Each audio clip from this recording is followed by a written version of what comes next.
It's not about how much do you read, it's about how much do you implement. That's the problem, Sagar. People show something on social media and ask something in real life. Don't spend time reading the the entire book, because eventually you'll end up wasting your time and you won't like the book. Hey there, I'm Sagar Soni. If you are a chronic overthinker, a wannabe productivity expert, and is having a hard time understanding how to squeeze productivity out of every waking minute, but also learn how to take a chill pill, then you are in the right place. Let's learn from successful people, YouTubers, book authors, podcasters, and every other stranger that I can get my hands on. Well, figuratively, let's learn how they balance their life. Welcome to Beyond the Speech. Hello, Avinash. Thank you very much Hi. for Hi. joining me on my podcast. Thank you for inviting me. Not a problem. You are a book reviewer on Instagram, and I've been following your work for a while now. I just saw that yesterday. Thank you. You were named India's top 60 influencer. So congratulations on that. Thank you. So it was kind of a surprise. I got to know from someone else. So I see. Okay, that's an achievement. Why not? small achievement, but it's a long way to go. Yeah. When I first reached out to you, I remember you asking me why. Why do I want to interview you? And at the time, I was just thinking because I didn't have an answer at the time, but now after recording a number of episodes myself, seeing the work that you do, I have an answer right now. For some reason, I feel like you might have better answers to this than me because you do this for a living. As if it's a side hustle or if it's a full time gig, that doesn't matter. You read books, you read a lot of books. I mean, I do too, but then I read probably 20 books in a year, and one third of those might be fiction. But you are definitely more experienced in this than me. And that's why I wanted to talk to you. Some self development topics, some reading topics, some topics about your Instagram page that has gotten you so many followers. So Right. that's why I'm interested and I'm curious about this conversation. No, thank you. I'm curious too for your questions. So Let's start with this. Is this a side hustle or is this a full time thing? it's a full time thing. Really? Okay, that's exciting. So yeah, probably I think it started during the COVID time. So I was like completely I wouldn't say kind of bored of my job, and I wanted to do something when it comes to reading and all. So I was like, okay, why not take this up? So it was just a casual thing. I used to post like kind of books on Instagram, just taking photos. But somebody actually mentioned me that you can do this full time, and there's a lot of benefit in the future and in the Oh, present I time. see. So, Okay. Is that the only inspiration behind starting this page, or were you always into reading and something happened that resulted in starting this page? Or was this just that, let's do this, let's see where it goes? Which one was it? I was always into reading, Sagar. But the thing is, like, see, I come from a family where most of the, kind of, so I have a lot of IITians in my family. So, the entrance examination, IIT, right? So, I was actually pressured to that situation that, you also need to crack that entrance examination. It was all study, study, study. So, apart from the course books, I was like not allowed to explore any other boundaries. I was into reading because I remember reading Sherlock Holmes when I think I was 9 or 10 years old. And through that, I used to visit my school library. I used to read some horror books like Goosebumps. Those books used to come during those times. So Right. it was there. But with time, I used to read sometimes in a leisure time. But I wanted to get that inform. I wanted to read a lot, but that once you join a corporate job, you get lazy. You don't get that much of time, and it's like okay, Right. theek hai, we'll do it today. Or tomorrow we'll start. But and COVID was something which gave me a strike. I'm like, okay, fine. It's now I have to do this. Right now I need to start reading, and yes, It's that's how.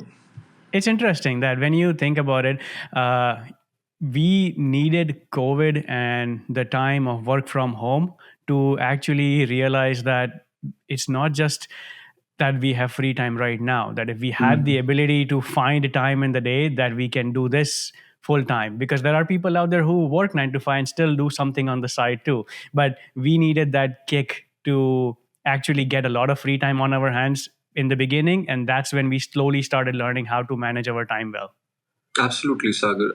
I came to the realization that we usually say so in So in our side, people say, okay, we don't have time, we have a job as well, come home. How do you expect me to do something apart from my job? So, Hmm. but in COVID, I came to a realization that we have 24 hours in our hand, right?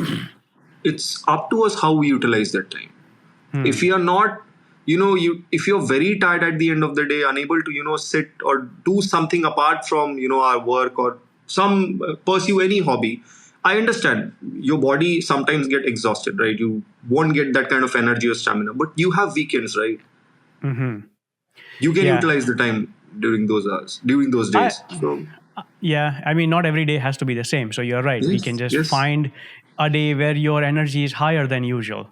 absolutely. In reading so many books, I'm sure you have read so many self-development books or even just memoirs and biographies out there. How do you think that kind of reading has helped you adjust your own priorities in life? I'll just give you an example that so many books talk about how to prepare a to-do list, or every single self-development book talks about morning routines.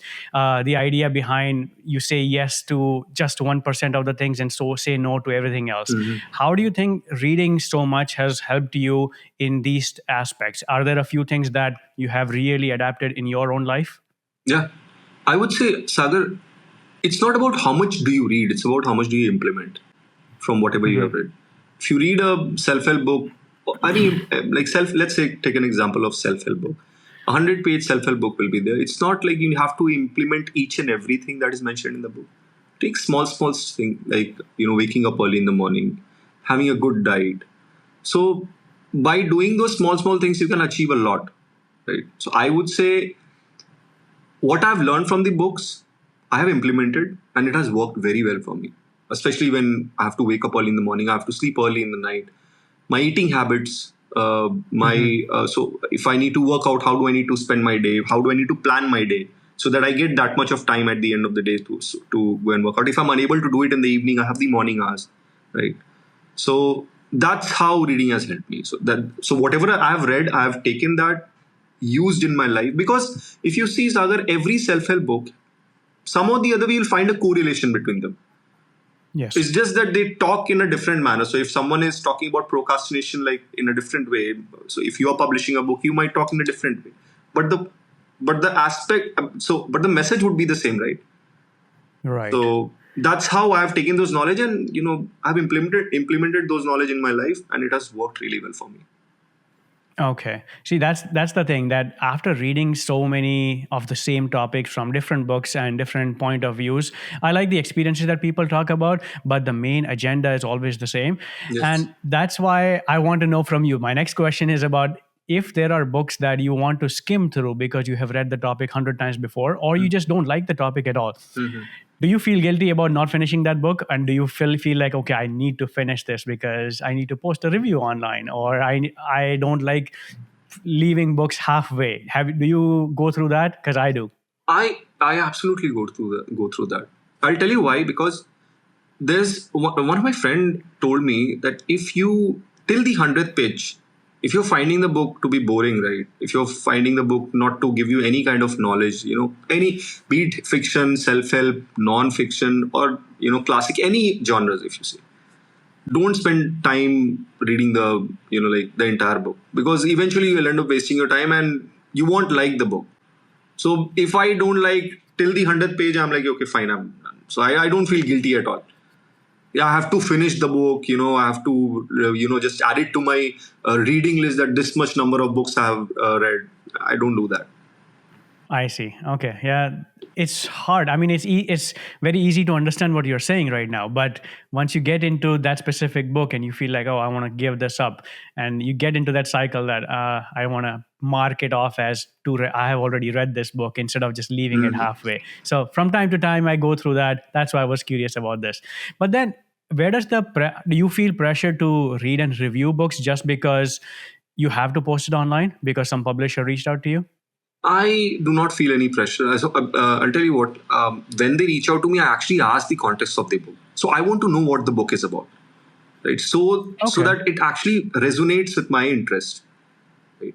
If someone is reaching out to me regarding romance, fiction, which I don't have that much of interest in, so I will say no.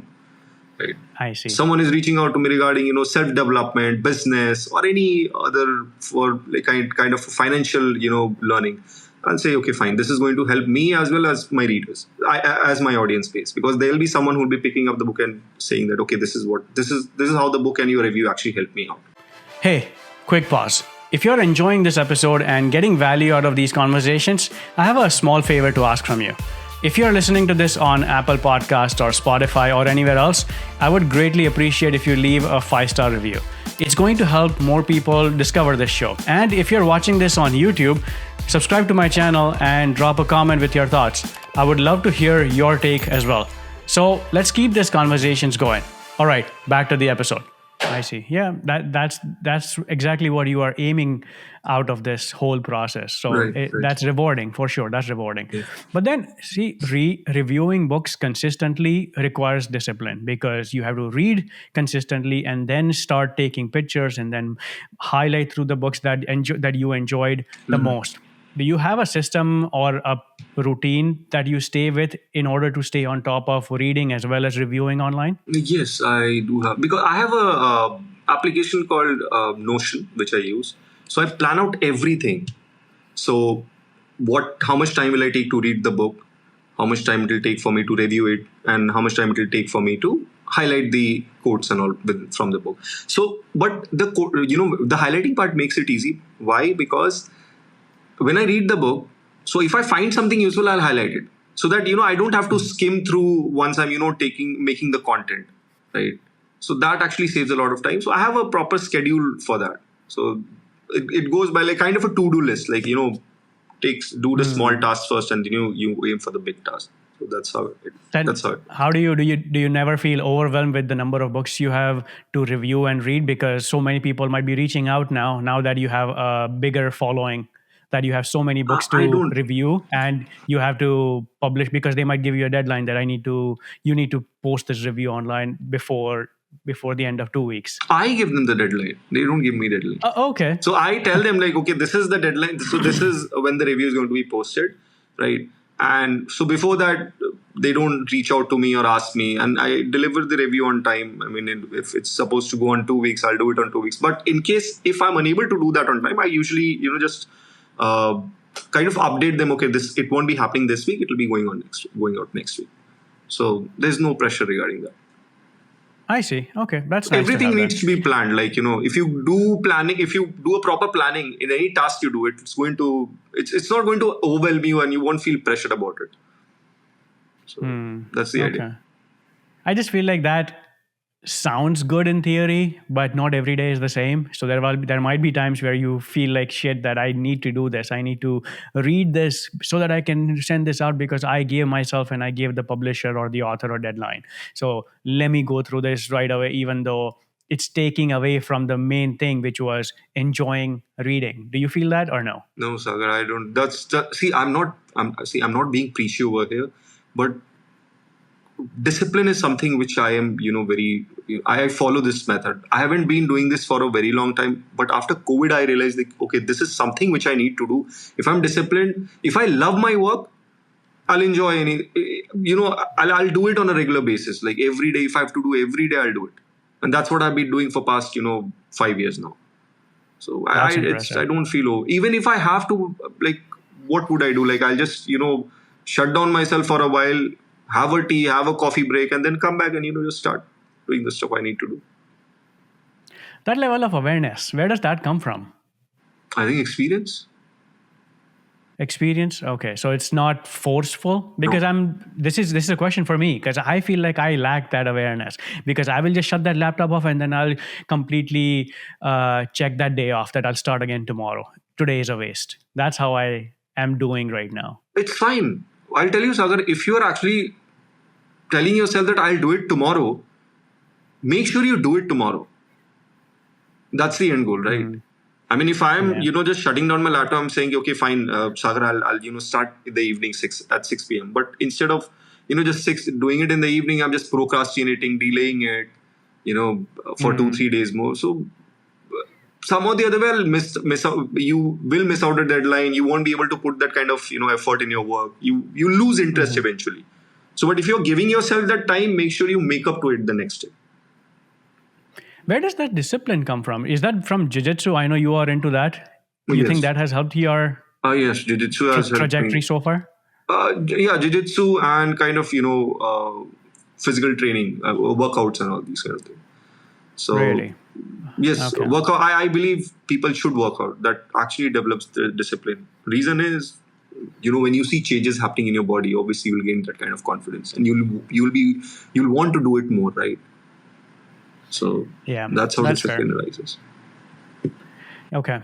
So, are there if we go back to reading, are there any books that you would want to recommend that have really changed your perspective on productivity or mental health or slowing down? Because what you are showing, what you are saying right now, I feel like it all comes down to having that self awareness about your energy in the moment and how do you use and implement that time that you have with the leftover energy for the day. So are there any books that you think that have changed that perspective for you? Can you name a few? Three books I'll name. One is Atomic Habits, because these are the books which I started reading in the beginning, like in during the COVID time, 2020, when I started my Instagram page. Atomic Habits talks about how you can make small use small habits, and make it into a larger one, and kind of be consistent with it. Second is Eat That Frog, which talks about procrastination. People Hmm. procrastinate a lot, Sagar. I've seen in my surroundings. I'm like, why do you have to, delay that work for a month or two? Just do it, na. And third is compound Mm. effect. Like what you do today, it's going to, compound in the future. You won't get result by next day, but 1 month, 2 month, 3 months, 6 months later, you will start seeing results. So these three Yeah. books I'll recommend people. It's not that huge kind of book. It's not big fat kind of 100 pages, 120 pages. That's more than me. Yeah, I don't think every book resonates with everyone the Yes. same way. So I have read Compound Effect and I've read the book Slight Edge. I forget who the author is. Some Sam Olson, I think Darren that's his Hardy, I name. think. Okay. Uh, Darren they Hardy? both talk about, I forget. Maybe you are right. Just from the topic of it, I feel like everybody there are different books that people read Yes. and it's the interesting thing is that not every book is going to resonate with everyone the same way. True. That because I read Eat That Frog and I really resonated with it, but then there is a similar book called Make Time, and I read that and it is along the same lines about how do you make time for the most important things. They talk about the highlight of the day, which is Eat That Frog. Mhm. And I feel like Compound Effect, I still haven't gotten to that part yet where I really can look back and see that, oh, compounding really has upped my skills in whatever I was trying to achieve. So that's interesting. I feel like everybody resonates with different topics from the same book. Absolutely. Sometimes they don't, sometimes they do. And Compound Effect is one of them that I haven't really fully adapted in my life. So that's interesting. Yeah. Yeah. What's your frog? What is the frog that you want to eat first thing in the morning? Um, so I like you asking me what I do first thing in the morning. The hardest thing, because that's what eat that frog is, right? You Yes. eat the Yes. ugliest frog Leave the first thing in the bed. morning. Leaving the bed. Because I feel, Really? yeah, because I'll tell you what. So I joke around about this a lot. I say people like, why does the magnetic field of the earth, increases in the morning? So it's like pulling you inside, right? It won't let you, leave your bed. That's the first thing that you need to. That's the toughest part, right? If you conquer Okay. that, you're good to go for the entire day. You see, I feel like because you have read so much, you have a fan following on Instagram, and this is your full time thing. So I feel like from outside looking in, you know what you're talking about. But then in this specific topic, I feel like for me, waking up early is the easiest thing that I can do. And everything else is secondary for me. Waking up early, that's a very easy thing that I can get by. So that's why I don't resonate with that. No, That it's that is fine. the hardest It's thing fine. you do. It's fine. Yeah. I mean, so see, be it cold, you are tired someday, but if you have this habit of waking up every day during the same time, After a while it becomes a little, kind of. So it's you say to yourself, oh man, today's Sunday, why should I do it? Leave it. We'll do it next day. I'll start it from the month. I'll start from Monday. But I don't do that. For many people, it's actually tough to wake up early in the morning. So I'm sure. That's not that's why surprising. that That's not that that surprising at alarm all. thing keeps on going in snooze button. They keep on pressing 5 minutes, 5 minutes, 5 minutes. I recently saw some video and they were talking about the snooze button on the phone. Have you ever noticed that the snooze button is so much larger than the actual turning off button? Check it out next time. Yeah, that Yes, I think this it's thing. they intentionally designed it that Yes, way, yes, yes. right? I It's have a clock. interesting. Yeah, Why? so I have a clock. There's a snooze button on the top. You tap it like this. The old days, the Yes, olden the old days. days. That's nice. Okay, yeah, that removes that one level of barrier in Yes, there for you to shut it off. yes, yes. I see.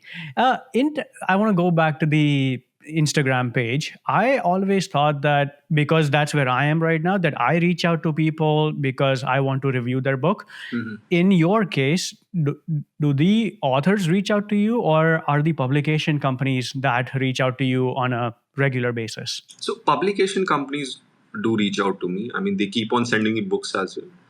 Authors, Okay. they are.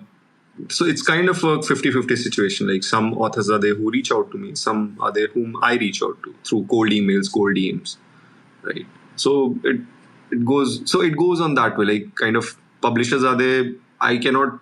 So if you talk about big publishers, obviously I cannot tell them, hey, you know I'll review your book. You just pay me to do it. They won't, Hmm. right? So I have to reach out to them. Some of them reach out. So it's kind of it goes two ways. So that's how it Okay. works.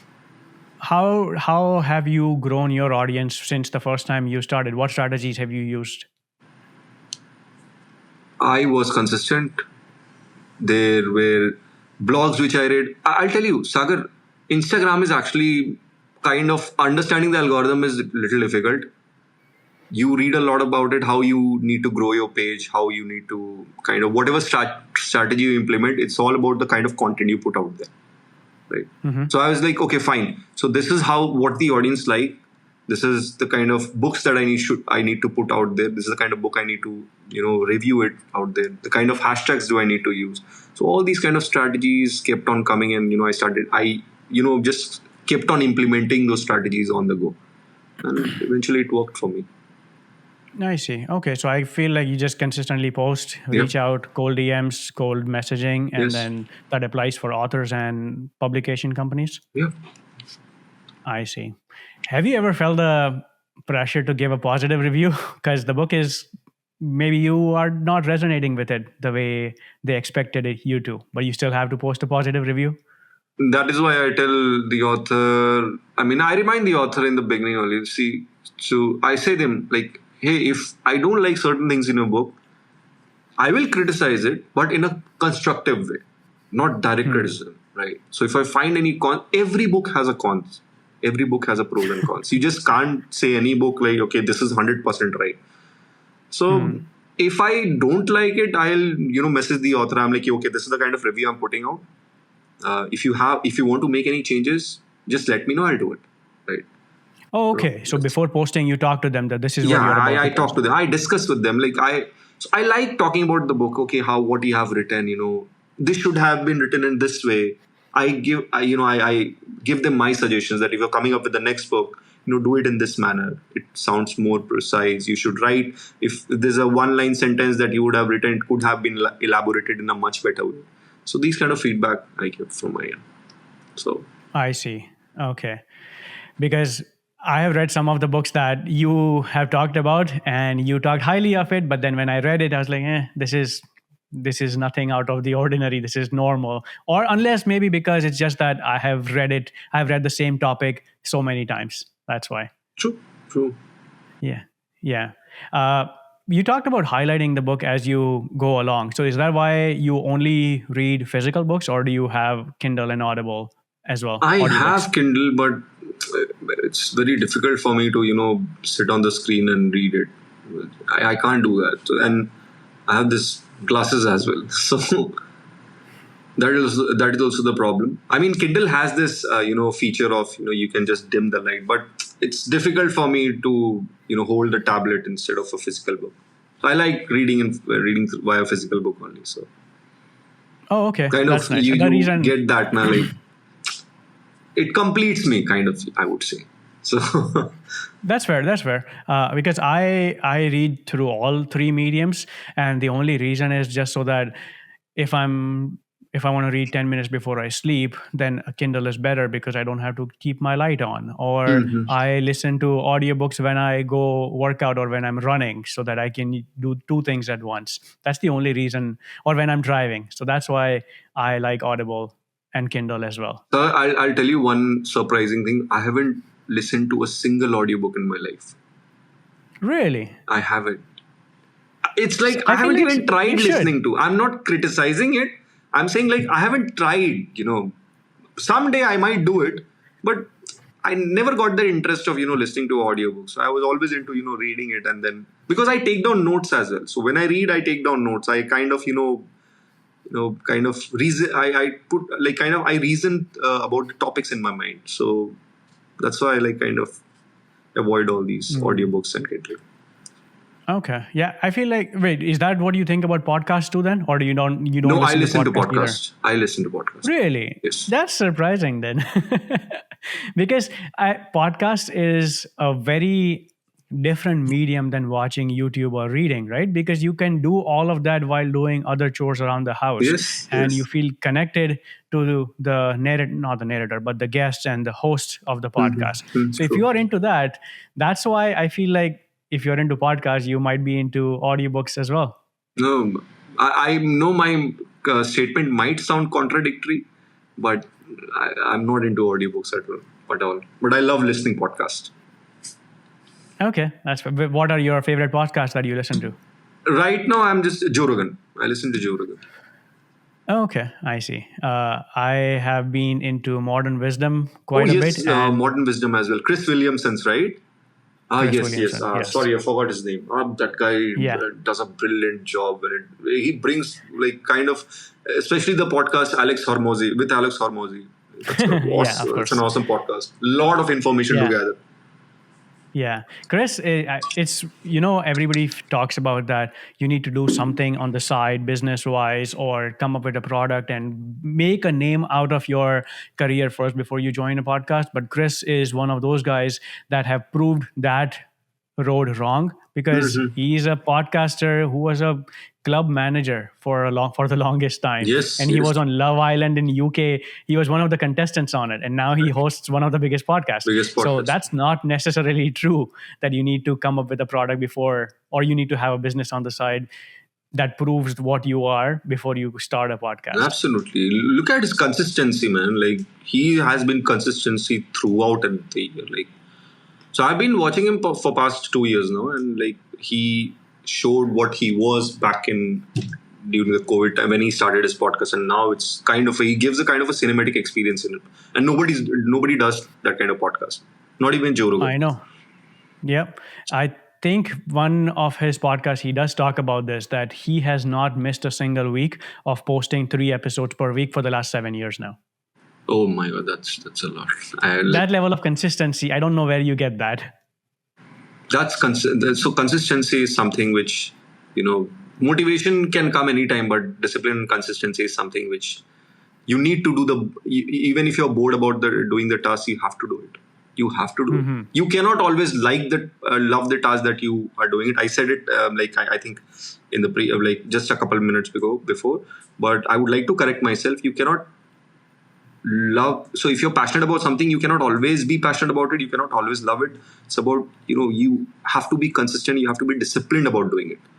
That's what separates Chris Williamson's from other podcasters. I agree. I read this. I heard this from Gary Vaynerchuk a while back, and that has stuck with me. Is that you can have the biggest, the bestest job in the world, but you will still hate probably 40% of your job because there are some tasks associated with it that you don't want to do, but it's Yes, part of the main thing. So you need to do it. Period. absolutely. That's it. So nobody loves the entire part of their jobs. We are human beings at the end, Sagar. We get bored when doing things. It's part I of being a know. human. But that's where the social media issue comes in, right? That you constantly feel like everybody else around me is doing great. So because we constantly compare ourselves to what's going on out there, that, oh, they have this figured out. Oh, this guy loves what he's doing. I don't, which means I'm not in the right field. So that's an endless loop Peer pressure. of, yeah, peer pressure is too high. That's That's the problem, Sagar. People show something on social media and are something in real life. The people get how's influenced. your I'm sorry. sorry, go ahead. So people get influenced very easily, so they'll show that lavish life, and which they don't have it. They rent cars, and they show it like, hey, I bought an Audi, I was traveling in an Audi. But eventually when you actually come to know the real story, it's like they don't even own a proper bike. So it's just show off. And I I would say know this. people not to get that's what that's what cause depression, anxiety. It's mentioned in the book, the anxious generation. So yeah, there's Yeah, a big that's fair. problem over here. Hey, quick break. If you're enjoying these conversations, you're going to want to check out my Substack newsletter.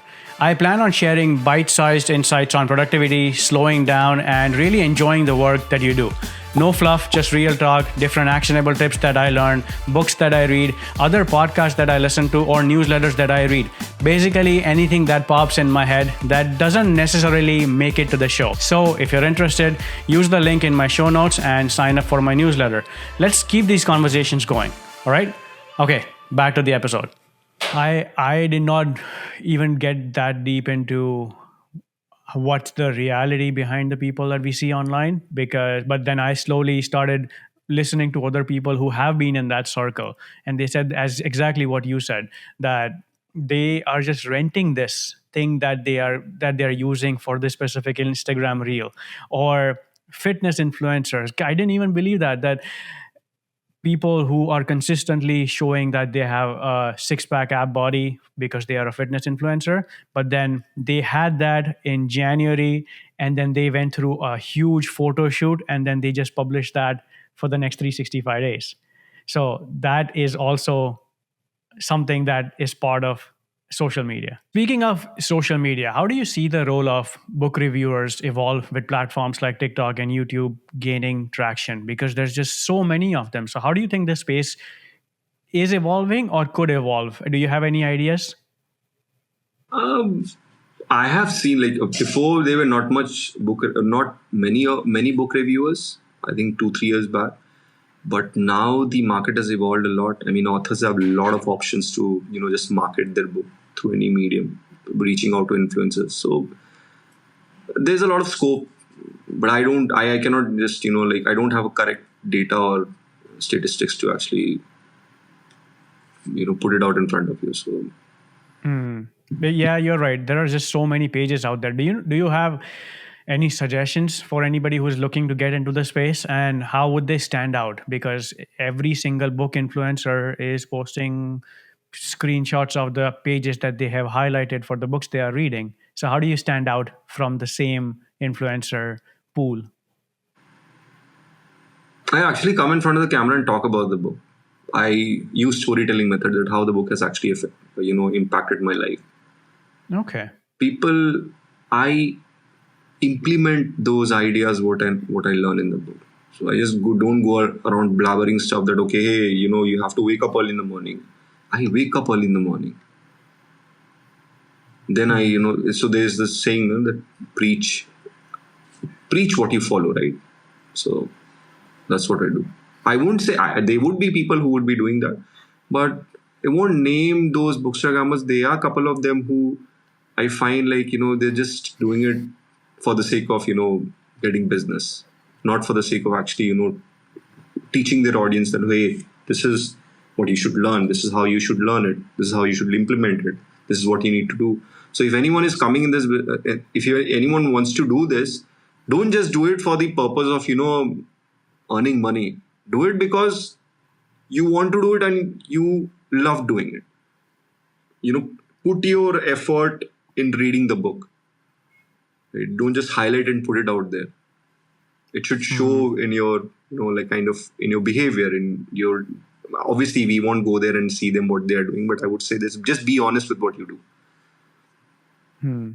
I think being authentic about it, and if you like it, only then get into this world. Only get it. Otherwise, But you will yeah. end up wasting your time.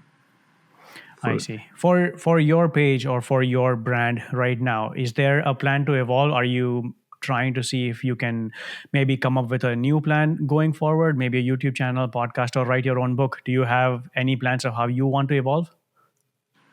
podcast is there, like there are few plans. Like if I would say, I'm actually shifting to YouTube because there's a lot Okay. of like kind of a huge audience base out there, and podcast is something which I want to do, and that's why I've just bought these studio lights. So it's going to start from here only.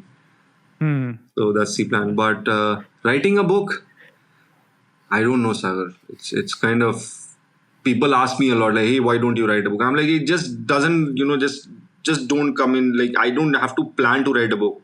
Writing a book is something which is unplanned, Hmm. just happens. So I don't know how the future looks about when it comes to writing a book. Okay. So podcast or YouTube channel might be Podcast, the yes. next thing. YouTube, yes. Listen. I see. To end this episode, I have one last question. What are a couple of books that are on your to read list? And not because you have to post reviews of it, but because you yourself want to read them. Can you name a few before the end of Nexus, this year? Nexus, which is written by Yuval Noah Harari. It's just a recent release. That is Hmm. a book. I have one more, Rise and Fall of Third Reich. Okay. What's that about? So it's about the entire, Hitler thing that happened back in the 1930s till the Hmm. 40s. So, and one more is there. I've just started it reading. This called Operation Paperclip. Okay. So Operation Paperclip is about how the US hired Nazi scientists to, build their entire technological ecosystem. So Hmm. those are the three books. And yes, one more I have, Maps of Meaning. It's kind of a complex book. I actually started reading it, but the wordings are little, I have to, for 1 or 2 pages, I have to take an entire like 3 to 4 hours to understand what is written or to comprehend Wow. the writings. I see. So, Yeah, every start of the year, I see countless people posting the same thing: 52 books for 52 weeks of the year, or 25 books I want to read in 2025. So that's why, trying to take a step back from that, I thought that it's time to take a step back and just read probably 3 or 5 books, but really, really go deep into those. I think people should stop doing that. 52 books in 52 weeks. When are you going to actually implement those ideas? Yeah. Please don't do it, because it creates a pressure for a lot of. There are people who are, humans at the end of the day. You'll find a lot of people who are actually innocent. They get influenced very easily. So they'll be like, okay, hey man, I'm unable to complete 52 books in a year. I have to read it. So they're just reading it for the sake of reading it, not for the sake of. So just information is coming from the other end. The implementation is not happening. So Right. I find that very weird, putting out 50 books to read in a year. So I know. It's sometimes it feels like things are very obvious to some of us, whereas not that obvious to a lot of them out there. And that's the whole point, that when we constantly compare ourselves to everybody else out there, it just feels like I'm a loser. yes, Because because so, on social media, there are people who are just showing off things, and that's Hmm, creating a lot of pressure for other individuals, and which is resulting into depression, anxiety, ADHD, a lot of things. I So see. I would say don't get into that kind of pressure. Don't compare yourself with people who are on social media. So it's a kind of, the grass is always greener on the other side, right? So Absolutely. just do Absolutely. what you do and put your effort in doing it, rather than just sitting out there and comparing yourself, because the time you're wasting in comparing yourself, you might end up doing something else in your life. Yeah, So that is that's the great. idea. Yeah, that's the beauty of books, that you can shut off all the technology, all the people around us, the environment, and then just dive into it because it's just you and this book in front of you. That's Right. it. Right. Just replace Netflix with books. So Yeah, I'll give see, I'll, I'll give one idea. very obvious, but I'll not give that I'll give obvious one to a idea. lot of us. Yes, Go ahead. I'll give you one idea, Sagar. Sorry to No, no, interrupt you over here. So what me and my wife, what we have done, we don't have a TV inside our house. We have like, Oh, okay, we wow. will not have it, right? When you enter the room, when you enter my home, whenever you come to India, right, I would love to host you, right? Okay. I would invite you to a dinner or a lunch at my place. So when you enter the when you open the door, first thing you'll find is a book, couple of books kept over here, and we have this thing in our house that wherever you are sitting, there is a book in your hands reach. Okay. So there's no TV and all. We have replaced everything with books. No, that's purposely designed that way. We have designed it in that way so that it works. Anyone who's out there, replace your TV with a bookshelf. Not today, not tomorrow, not day after tomorrow, but someday you will eventually go to that bookshelf and see, hey man, I should pick this book. Yeah. Let's read. Let's see what the book has to offer. It's going to happen. Absolutely. I think what you see in your surrounding plays a big role, right? Because I was Yes. just thinking, I moved into a new home right now. The bookshelf that you see behind me, that's where it is, but it's on the second floor of my house, in my office, away from everything else. But speaking to you, I want to go and put a few of these books that I am interested in and just put it in front of, next to my TV, or next in my living room, so that it's easily accessible. Right. And read what interests you. What kind of what you want to read. Just don't read it because somebody has suggested you. Just read what interests you. At least you are actually taking that step forward, right? Yeah. Of I like learning your something. idea about 100 pages. Just stick for 100 pages, and then if you don't like it, just stop it right there. Just stop it. Yeah.